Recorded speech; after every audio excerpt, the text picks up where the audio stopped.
शौर्य classes में आपका एक बार फिर स्वागत है। आज हम काव्य खंड के पाठ 1 पद जो कि सूरदास जी द्वारा रचित हैं उनके एक पद की व्याख्या करेंगे। इससे पहले हम सूरदास जी के इसी पाठ के एक पद की व्याख्या पहले भी कर चुके हैं। तो आज हम उसी पाठ के दूसरे पद की सप्रसंग व्याख्या करेंगे। सबसे पहले हम पद का सस्वर वाचन करेंगे।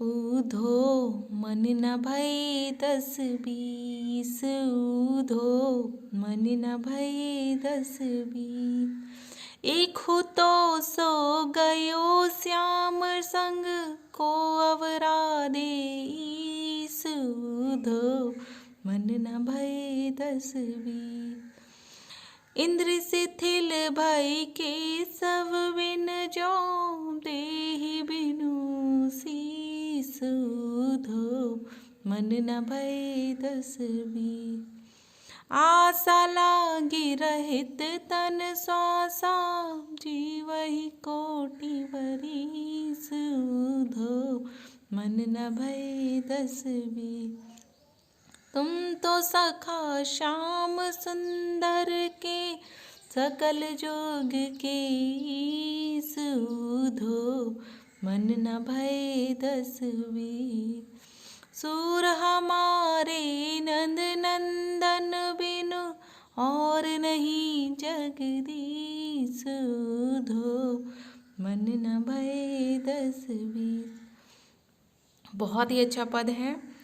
और इसके बाद हम इसकी करेंगे संदर्भ में हम बताएंगे प्रस्तुत पद हमारी पाठ्य पुस्तक हिंदी काव्य खंड के पद शीर्षक से उद्धृत है। उद्धृत का मतलब लिया गया है और इसके कवि सूरदास जी हैं। संदर्भ में मैं पहले बता चुकी हूँ, इन 3 बातों का होना ज़रूरी है, आपकी पुस्तक का नाम, पाठ का नाम और उसके कवि का नाम। आगे आता है प्रसंग।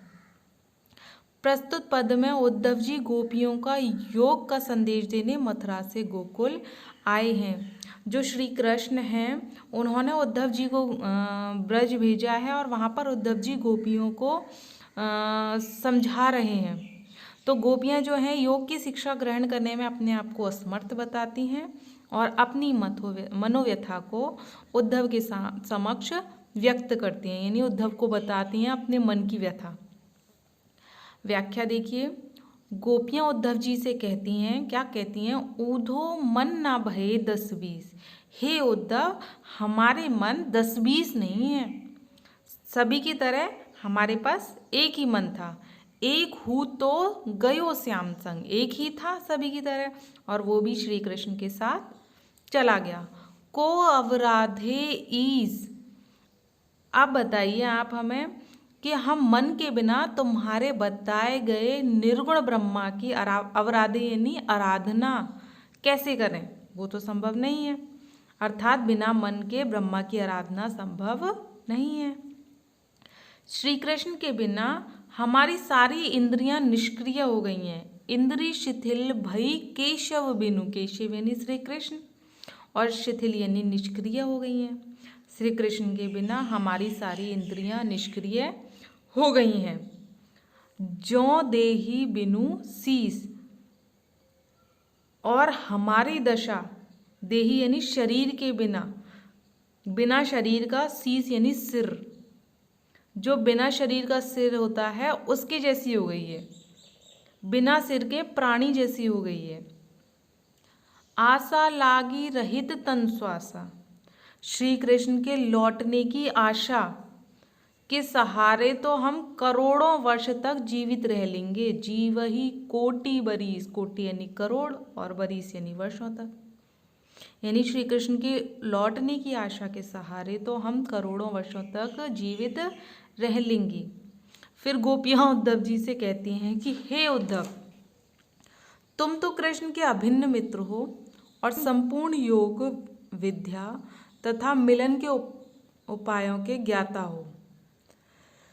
यदि तुम चाहो तो हमारा योग या फिर हमारा जो मिलन है उनसे अवश्य करा सकते हो।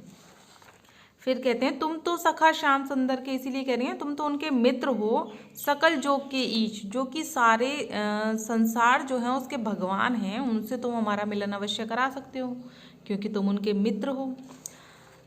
सूर हमारे नंद नंदन बिनु, सूरदास जी कहते हैं कि गोपियां उद्धव से कह रही हैं कि हम तुम्हें यह स्पष्ट बता देना चाहते हैं कि नंद नंदन बिनु, नंद नंदन यानी नंद जी के पुत्र, नंदन यानी श्री कृष्ण, नंद जी के पुत्र अर्थात श्री कृष्ण को छोड़कर हमारा कोई आराध्य नहीं है, और नहीं जगदीश, हमारा कोई आराध्य नहीं है, हम तो उन्हीं की परम उपासिका हैं। इनमें जो इस वाले जो पूरी व्याख्या है इसमें गोपियों के मन की व्यथा बताई गई है, वो अपने मन की बात जो है उद्धव जी से कह रही हैं कि आप हमें कोई ज्ञान मत दो। इसके बाद आता है काव्यगत सौंदर्य। पहला है इसमें पॉइंट, प्रस्तुत पद में गोपियों की विरह दशा और श्री कृष्ण के प्रति उनके एकनिष्ठ प्रेम का मार्मिक वर्णन है। इसके बाद आता है भाषा, सरल सरस और मधुर ब्रज भाषा का प्रयोग हुआ है। शैली है मुक्तक, छंद गेय पद, रस श्रृंगार रस, अलंकार अनुप्रास और उपमा अलंकार, गुण है माधुर्य, शब्द शक्ति है व्यंजना। इसी के साथ हमारी व्याख्या होती है समाप्त। धन्यवाद।